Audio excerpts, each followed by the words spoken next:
Welcome, fly fish fooders. Is the mic on? Yep. All right, the mic's on, so I can keep talking.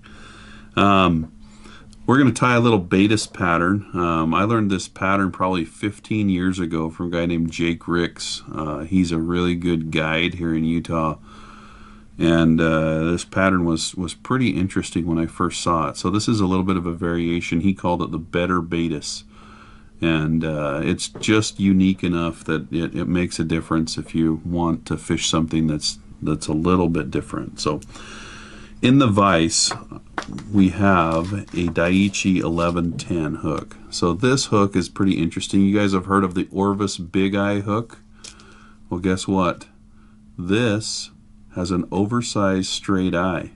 So this is the Big Eye hook from Orvis, but it's just, Daiichi does a lot of the Orvis hooks. So as you can see, the eye on this is a size 18, and it's just a little bit oversized. So if you have trouble threading your hook, this is the hook for you. Okay, so I'm just going to dress this with some Olive Done A-Dot uni thread.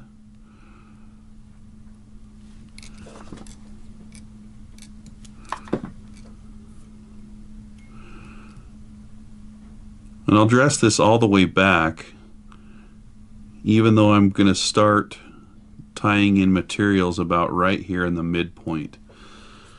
The body for this fly is the Hairline Easy Magic Dub material. So it's like a really fine chenille, just a little bit more scraggly. And I'm going to take the famous poop colored lighter, and I'm going to make a taper on this. So what I'm going to do is I'm just going to barely hit it with the flame, and then I'm going to kind of tease it with my fingers, and I should be able to taper it down nice. Alright, so there's the taper I'm looking for. I had to do that twice because it really goes fast.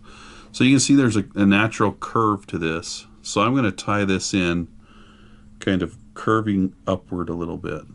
I'm just going to tie that in. Just like that. And if you want a darker color olive, because I think this is the only olive color that there is, you could just take a marker to it. It takes marker really well. Now this is the interesting part of it.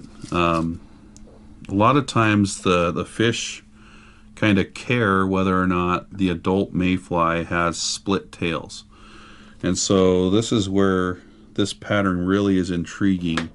Okay, so I'm going to take these little mayfly tail fibers, like paintbrush fibers, and I'm going to tie those in one on each side.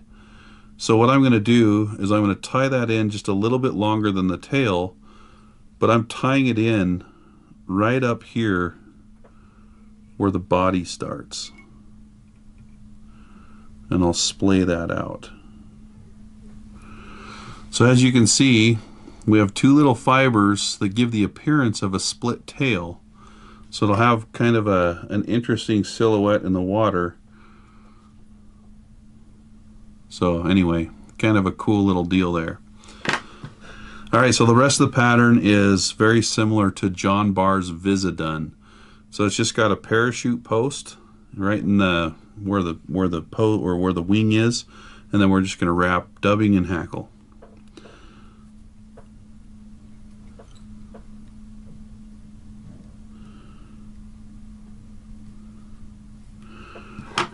So I'll tie in that post, and I'm actually going to come in here and trim this off at an angle a little bit.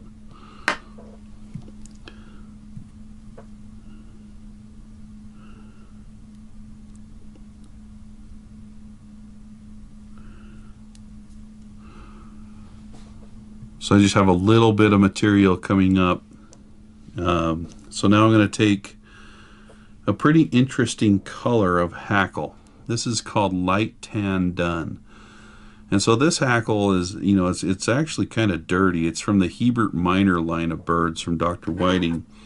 And the Hebert Minor birds, a lot of them are just natural colors. They don't dye a lot of them.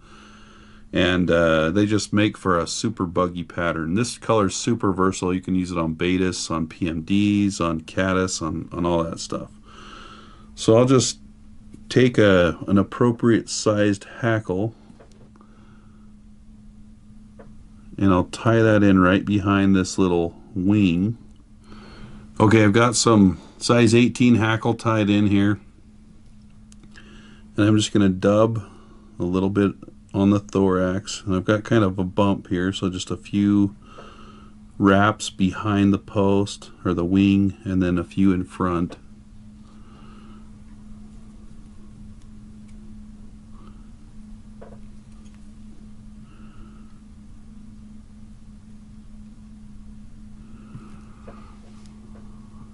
Just like that. And I'll just take a couple wraps of hackle behind.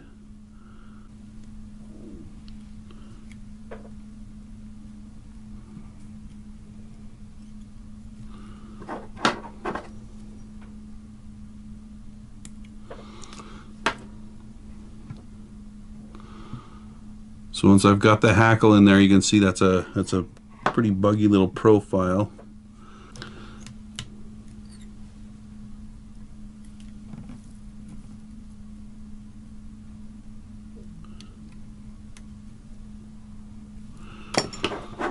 Do a little whip finish. That even sucked.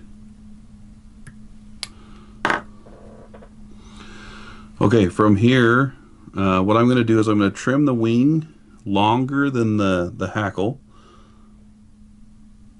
So I'm going to trim the wing about right there, and now I'm going to fan it out, kind of comparadon-ish, so that it just kind of, you know, looks more like a wing. And then I'm going to come in here and trim the bottom hackle.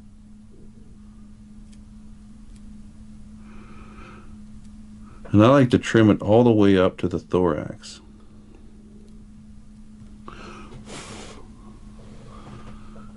So anyway, that's a little Baetis pattern. If you need something in your quiver that's just a little bit different from anything else. And again, it's called the Better Baetis, designed by Jake Ricks.